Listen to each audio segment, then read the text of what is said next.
What's up, guys? Welcome back to Tom's Trails. Today we're doing a bike check on my 2014 Yeti Arc Carbon 29. I set this bike up to be a little bit of a mix between cross country and enduro.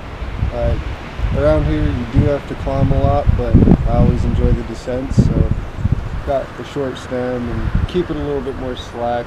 The frame already has a pretty slack head angle at 70 degrees, so keeps it really playful on the descents. The Yeti rear loop is actually designed to absorb a lot of the trail chatter. This bike either came in a 29er or a 27.5 depending on the frame size.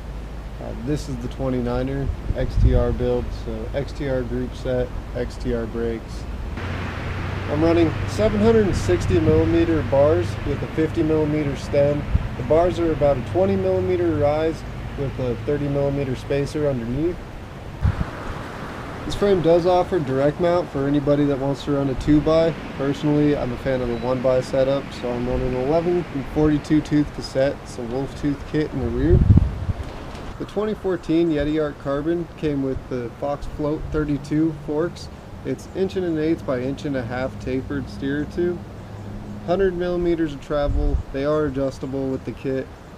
It does come with a CTD remote. On this bike I'm running the Stans ZTR Crest 29er rims with the DT Swiss 240 hubs. You'll notice this bike does have a dropper post on it. Unfortunately, Yeti did not give us the option for internal dropper post routing or even under the top tube routing, so I got these Velcro straps here. They actually work pretty good. Don't add any weight and kind of cleans it up a little bit instead of it just flopping all over the place. I'm running the Maxxis Icon 2.2s front and rear with the Exo carcass. They are tubeless ready, and I am running tubeless to keep it a little bit lighter. If you enjoyed this video, make sure to give me a thumbs up and hit my logo to subscribe. Sweet. Well done.